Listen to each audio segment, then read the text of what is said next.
First of all, I'm not a professor. Wouldn't claim to be, have any knowledge at all. I'm extraordinarily moved and honored to be with an audience of like-minded people, all on the same purpose. The last time I had an opportunity to address a large group was a gathering of partners in Price Waterhouse who didn't have a clue what I was talking about. And I imagine that this will be a little easier. I would like to address the first question that was asked, how did I get to this path? And my path started 67 years ago in Indonesia, in a concentration camp, where I spent 3.5 years with my mother and brother. And after that, I spent some time in Indonesia in a war-torn country, and then was sent off to a foster home. And after the foster home, I finally reunited with my family.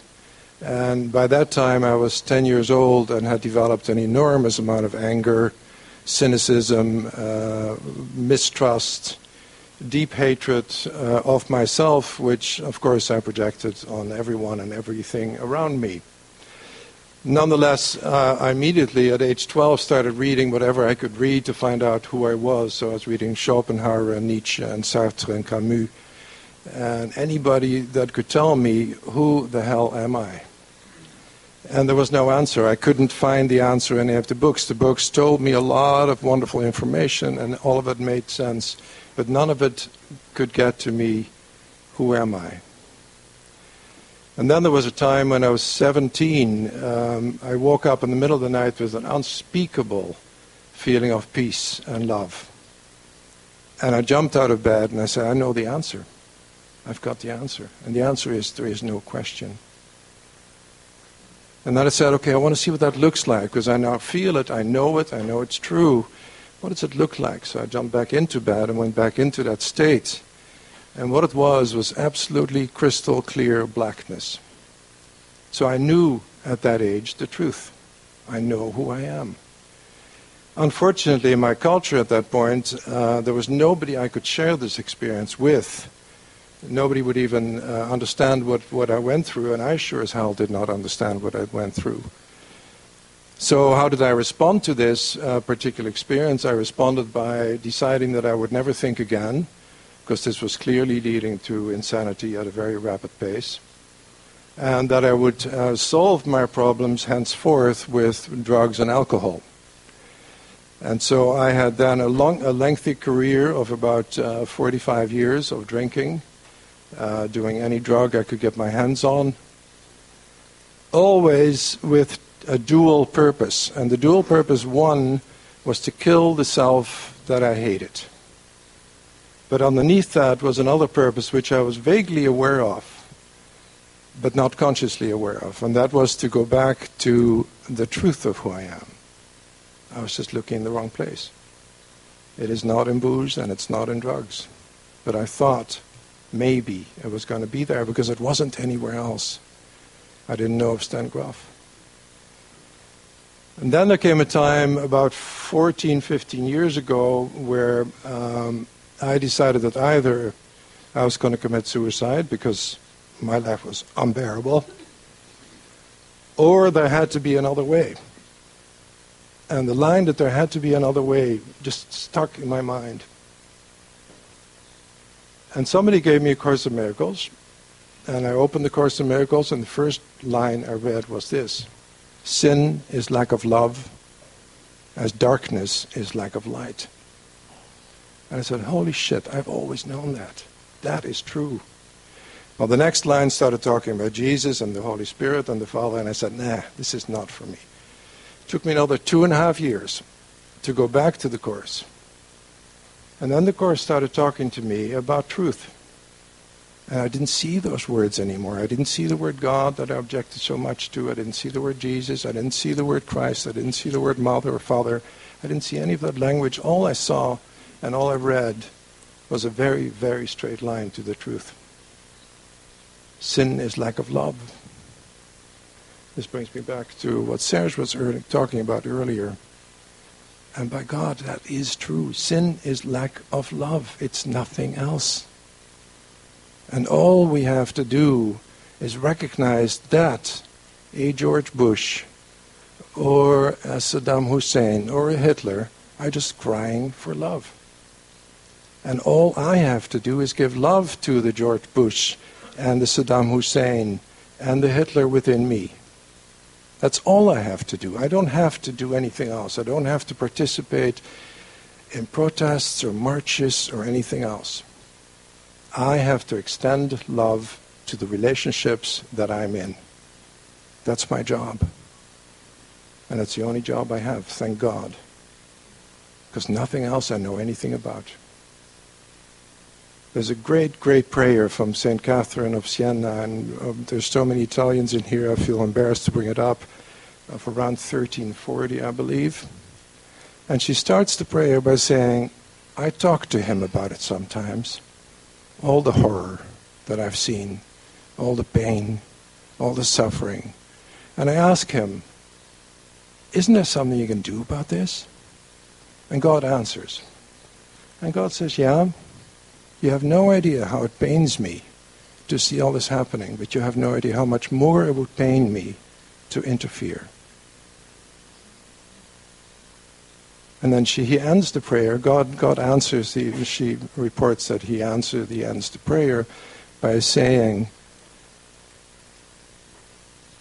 at the end, the infinite and absolute innocence of all within my creation will become clear.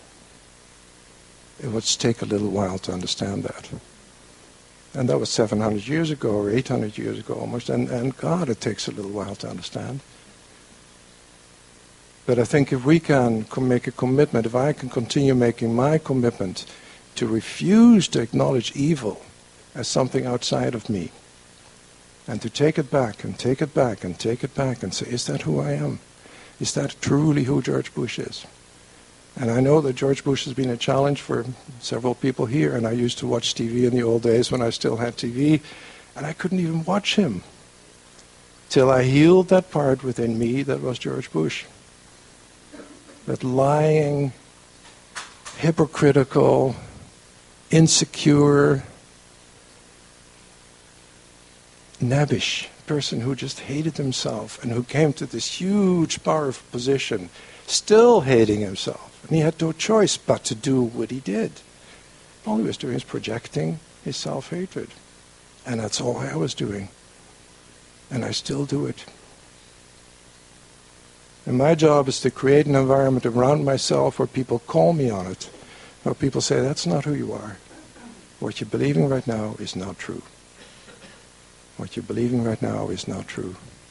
And whenever somebody says that to me, I sigh a deep sigh of relief and say, thank God that is true.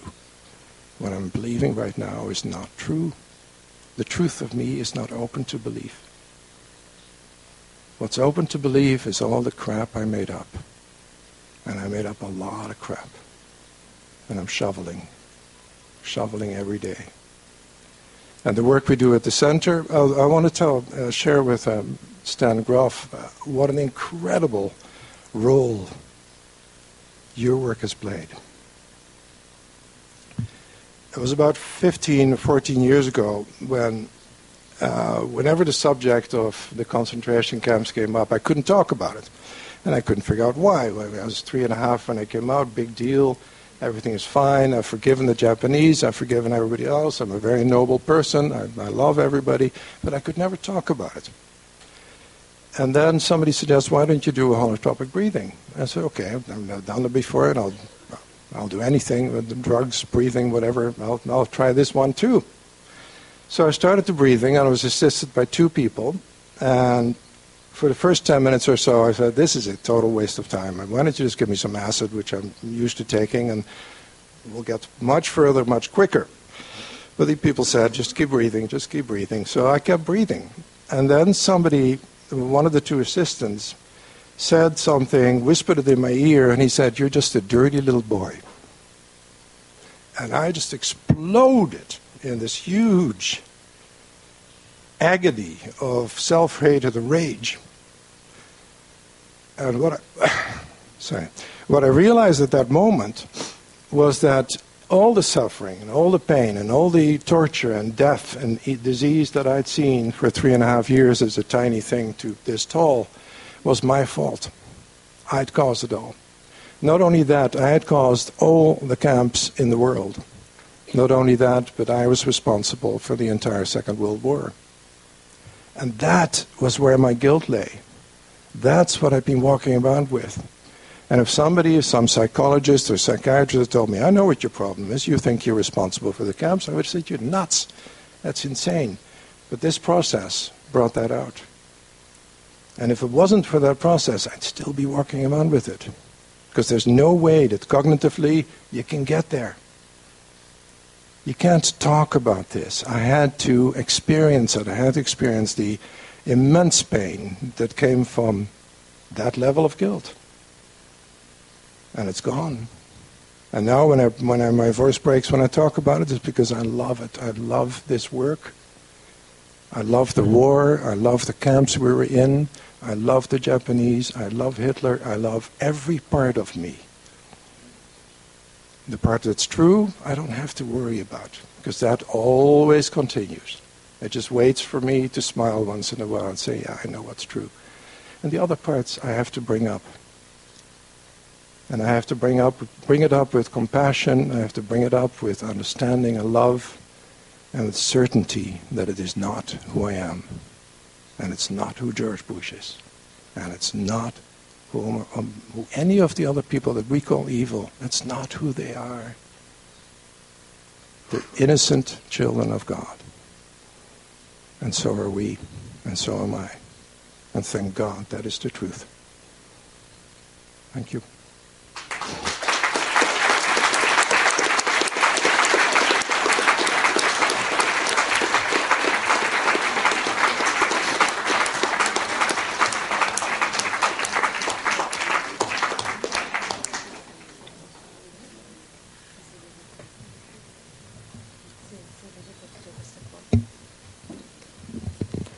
Grazie professor Wolsak.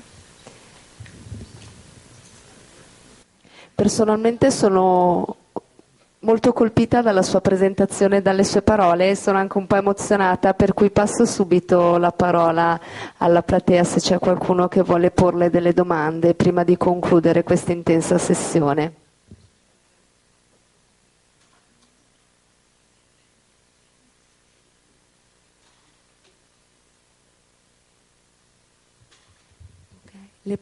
Le pongo allora... ok, perfetto. C'è. Thank you very much for this, for the talk. I am very, very moved by the personal stories that these prominent men shared with us. Thank you. But the question that I have is kind of on a very practical level, and it relates to the beginning of your talk when you said that you are in this audience and it's going to be different because we're going to understand, unlike the talk that you had somewhere else and they didn't know what you were talking about. So the practical question is about how do you deal with that? How do you try to bridge your message, what you have to say to the people who don't understand? Thank you. That's a wonderful question, and I only told part of the story. At the end of my talk in Toronto, the number 4 globally for Pricewaterhouse came up to me and said, this is incredible, this is what they need to hear, and if you get a 10% approval rating, it will have been a huge success. I spoke exactly the same way I did today. I got a 94% approval rating. The fact is that this is what is true. Whether I'm a chemist, whether I'm a policeman, whether I'm an accountant, whether I'm a transpersonal psychologist, makes no difference. The truth is true, and the truth will always be understood. And my challenge in the idea of speaking to this group was, am I going to change my message? Am I going to start talking about percentages and bottom lines and profit curves? No, I'm going to say exactly the same thing. And the amazing thing was that it was totally received. as it will always be received. So I would encourage everybody to just speak from your heart. It doesn't matter who you're talking to. And we do that at our center, where we work with people with depression and anxiety, all kinds of chemical addictions. Lately, more the legal chemical addictions, which, as people from North America know, is an epidemic. The work is the same. It all goes back to who are you? And who you truly are has never changed. Who you truly are is not affected by what you've done, what you've said. It doesn't make any difference. What you've studied, it makes no difference. Who you are is intrinsically whole. And that's the message. And so when we work with people with all these addictions, whether they're legal or illegal, we go back to the self you made up. It's just a bunch of beliefs. That's all. If I look around the room, there's a lot of beliefs in this room. They work beautifully for them. Keep them for now. People that we got at the center are almost always at a life and death situation. You can understand if you travel all the way to Costa Rica to come to a healing center, it's not an easy decision to make. So the people we got are high crisis level. Either they make it or they're going to die. So they're motivated. And the motivation, of course, why am I attracting those people? Because that's my journey. That's why they're coming to our center. All the centers have other attractions. But the people we attract are life and death cases, and we teach exactly the same thing. Start accessing, and then you mentioned meditation, which is an enormous part of our practice. Start accessing the truth within you. We do the breathings 2 or 3 times a week, and sometimes when new people come, we do them every day. Start accessing the truth within you. And from our experience, it doesn't take very long at all for the first glimmers to start showing in the light, in the eyes. When the eyes start, suddenly there's a little flicker, and you say, okay, you're getting it. It's beginning to come in. And that little flicker just expands. And before you know, before a week or 2 has passed, people sitting there with a huge smile on their face because they're finally connecting to the truth. And these are people that were suicidal, hopelessly depressed. I mean, we got people that are on 10, 15 different medications. And their psychiatrist had told them, if you ever go off any of this, you'll die. And we say, bullshit. Let's look at it. You have a great line. The only experience I had of you was on YouTube, where you said this great thing that the difference between a mystic and a psychiatrist.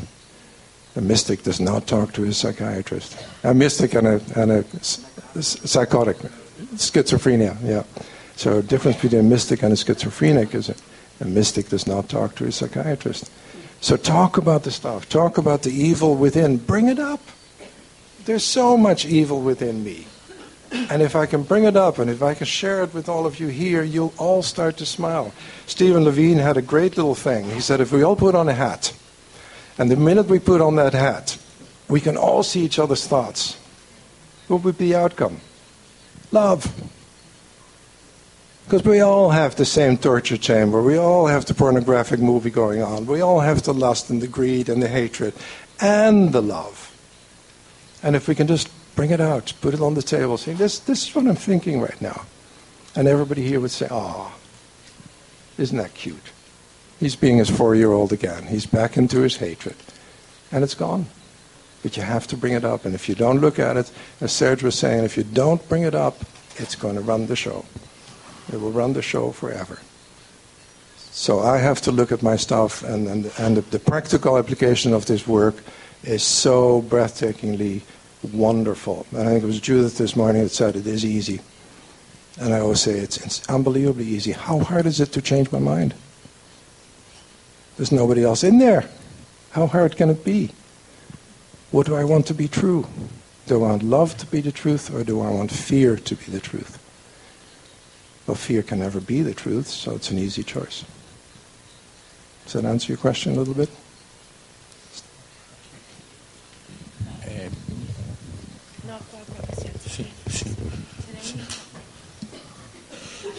Posso dire, può dire 2 parole su le sue guide spirituali? Ha avuto dei mentori mentoring.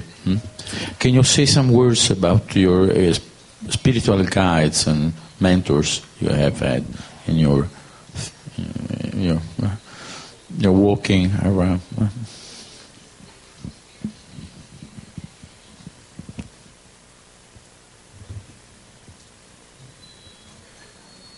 Professor Groff voleva dire. This was for me? Let me just first say what I wanted to say, which is I feel just deep appreciation for your openness, willingness to share such very personal stories. You know, most of what I learned initially about spiritual emergency was living with Christina, who was in and out of powerful experiences for 12 years, Kundalini awakening. And when we wrote The Stormy Surge, she said, this is the book I would have wanted.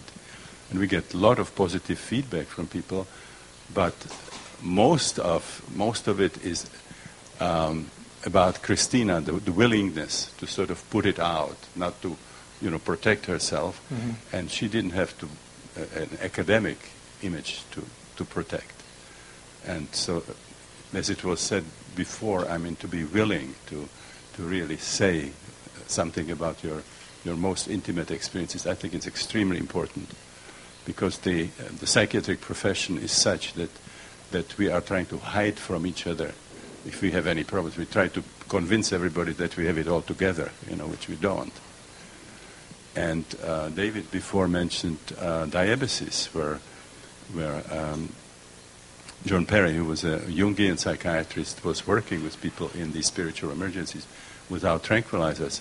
And he wanted for his staff, people who have been through spiritual emergency, they considered this to be a special qualification, mm-hmm. rather than feeling disqualified the way you would be as a psychiatrist or psychologist or a nurse if you had some unusual experiences. Okay.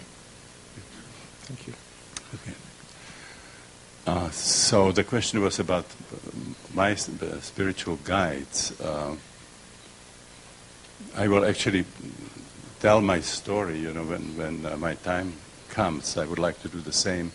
I don't have stories like this. I've been to many of those places, but I had the great advantage to always do it in psychedelic sessions or in meditation, where I knew that I would, to some extent, I was sort of defining my own context in which it happens, and when these things happen in the middle of everyday life, it's a whole other situation, much more of a challenge.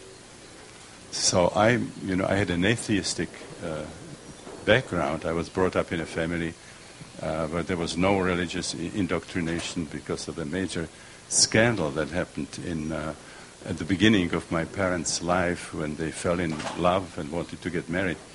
It was in a small Czech town, and my father's family didn't have any church affiliation, and my mother's family was strictly Catholic. And they didn't want to marry them until my grandparents made a major donation to the church, and then it was possible, and they lived on Main Street, and they were able to stop traffic, and were right across the church, roll the carpets, and the guests could come, from the altar to the banquet, and my parents got so irritated that they didn't want to commit me or my brother to any religion. I say, you make your own choice when you come of age. And then from this kind of background, I went to medical school at a time when we were controlled by the Soviet Union. We had a Marxist regime, really purest possible materialism that you can get. So I'm a kind of a strange example of somebody who was brought to mysticism and spirituality through clinical and laboratory work. And it was, my first session, that was this major opening. Now, in terms of teachers, spiritual teachers, I spent a lot of time around Swami Muktananda, part of the Siddha Yoga movement. We actually, together with Muktananda, we did one earlier conference in India which was 1982, in cooperation with the Ganeshpuri ashram. So we spent a lot of time in these intensives, Siddha Yoga intensives. I have been doing for at least 25 years these joint retreats with Jack Kornfield, who's a very, very close friend. And he is my teacher as much as a kind of fellow seeker. And he considers is also a student in a way. We're both kind of students and teachers of each other. But he has an amazing way of conveying Buddhism. I've learned sort of probably more from Jack than from books, because he's also one of the few people who really walks his talk. So we do these 7 days. I just came back from one in Omega Center. It's a week where we do Vipassana meditation combined with the breath work, which is really quite an amazing combination. I've done some work in Zen.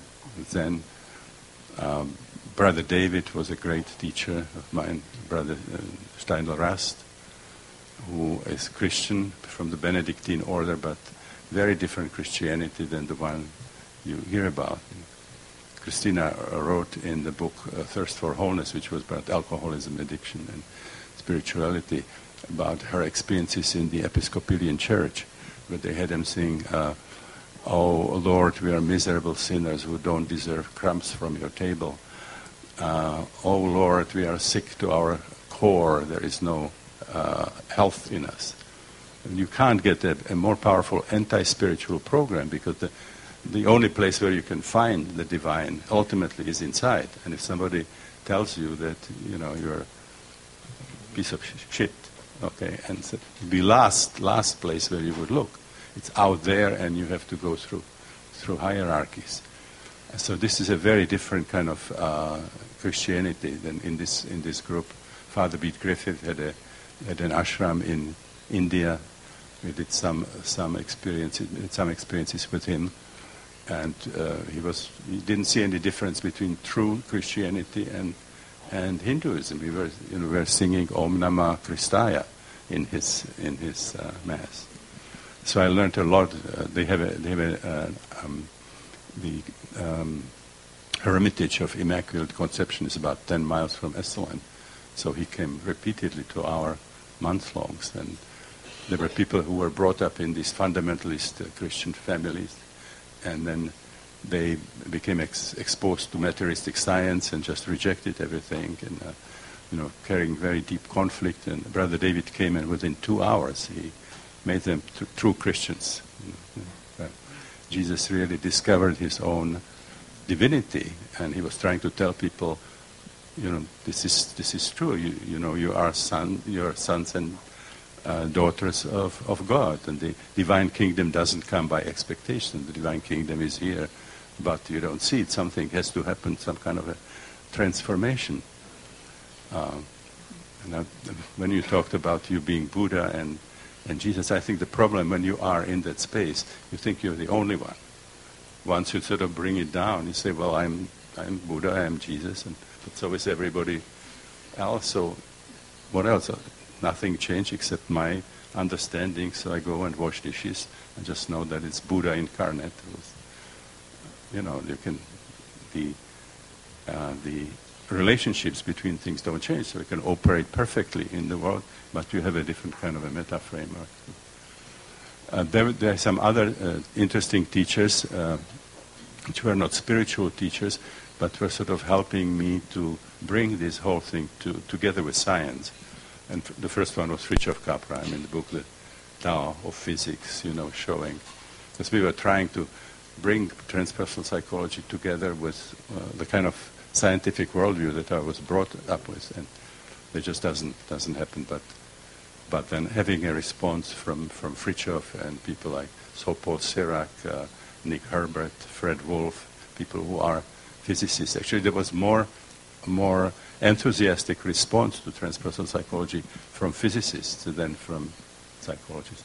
It's a long answer, but.